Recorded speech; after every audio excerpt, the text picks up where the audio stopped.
Hello ভাইয়া, ভাইয়া কিছু টিকিট রেডি করেন, টিকিট রেডি করেন। আমাদের বাঙ্গির পোলারা খুব ভালো খেলছে তো, তাদের লাগেজ গুলো একটু যত্ন করে নিয়ে আসেন। হ্যাঁ, আর ওই দেখিয়েন, একটু খেয়াল রাখেন আমাদের প্রবাসী ভাইরা যাতে আবার তাদেরকে ডিম টিম মারি টারি না দেয়। আমাদের বাঙ্গির পোলারা খুব দুর্দান্ত ব্যাটিং করছে ভাইয়া। আরে ভাইয়া কি বলবো, বাদ শামীম থেকে শুরু করি মনে করেন যে নোয়াখাইলা ইমন, তারপরে মনে করেন যে কাপ্তান জাকের আলী, ওরে ব্যাটিং রে ভাইয়া, কবি তাওহিদ হৃদয়, মানে সবাই জাস্ট মাথা নষ্ট লেভেলের ব্যাটিং করছে ভাইয়া। সোহেনারও তো ডাকিয়ে এনেছিলাম ভাইয়া। আরে ভাই কি যে ব্যাটিং ভাই, 135 রান আমরা নিতে পারি না ভাইয়া, বুঝছেন না ভাইয়া? হ্যাঁ হ্যাঁ হ্যাঁ হ্যাঁ ঠিক আছে, আচ্ছা রাখেন। পাপন কাকা কল।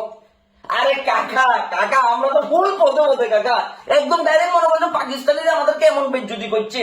মানে আমরা এখন আমাদের উচিত আমাদের বলদ গুলারে মনে করেন যে কিয়া বলদিয়া ভিসা দিই, ডাইরেক্ট মনে হচ্ছে পাপুয়া নিয়ে নিতে পাঠানো। জি জি কাকা, হ্যাঁ আরে কাকা কাকা রাখেন রাখেন রাখেন। ফারুক ভাই, আরে ভাইয়া আপনি তো নির্বাচন খুব ব্যস্ত আছেন ভাইয়া। এই যে আপনার টিমের মানে আপনার বোর্ডের পোলাবেন্ডাসে মনে করেন যে ব্যাটিং এর নামে হুম্মা মামানি শুরু করে দিয়ে খেলাটা শেষ করে দিছে, এটা মাথায় আসেনি ভাইয়া। রাখেন ভাইয়া ফোনটা রাখেন রাখেন। আপনি কেমন করছেন কি ভাই, সাংবাদিক? আরে ভাই এয়ারপোর্টে যান, এয়ারপোর্টে যান, এয়ারপোর্টে যাই আমাদের সেই বিখ্যাত 11 জন প্লেয়ারদেরকে তাদের সুন্দর করে তাদের ভিডিও করিয়েন ভাইয়া। আরে ভাই যে লেভেলের ভালো খেলছি ভাইয়া আমরা, আমরা যে সুপার 4 পর্যন্ত আসছি, এটাই তো আমাদের জীবনের সবচেয়ে বড় সার্থকতা। আর কি চান ভাইয়া, আর কি ব্যাটিং চাইতেছেন? আমরা কি খেলালাই জীবন দিয়ে দিব?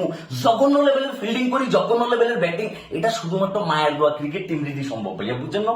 আরে ভাই আমরা তো সেরা ভাইয়া।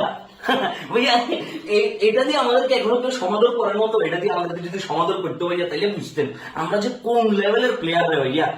আমাদের লাজ লজ্জা আয়া পর্দা কোনো কিছু নাই। বাংলাদেশের যারা ক্রিকেট সমর্থক তারা পৃথিবীর সবচেয়ে নির্লজ্জ ব্যক্তিদের যদি তালিকা করা হয় সেটাকে আমরা থাকবো, মানে আমরা এই লেভেলের নির্লজ্জ ভাইয়া। আমাদের ভিতরে লাজ লজ্জা কোনো কিছু নেই, আমরা সবার সেরা ভাইয়া। লজ্জার দিক থেকে আমরা আকাশ ছুঁয়ে গেছি। এখন বিমান রেডি হইব, লাগেজ গুলো ভর্তি করবো, বউর জন্য কি শপিং করছে এগুলো টানি লই যাবো। আগামীকালকে আসি আবার মনে করেন যে ওয়েস্টে কি ডিনার করবো। এই তো জীবন ভাই, চিল। মাস শেষে 8 লাখ টাকা বেতন, কোনো দায়বদ্ধতা নাই, রেসপন্সিবিলিটি নাই, দেশপ্রেম নাই, ঠিক আছে, এবং কোনো কমন সেন্স নাই। পদার্থ 4 প্রকার: তরল, জটিল, আমি পদার্থ ভুলে গেছি ভাই, আমি সিরিয়াসলি আমি পদার্থ ভুলে গেছি। তবে সর্বশেষ পদার্থটার আমার নাম মনে আছে, সেটা হচ্ছে অপদার্থ। আর এই অপদার্থটা হচ্ছে আমরা ভাইয়া, ঠিক আছে। মানে আমরা কোথাও কোনো কিছুতে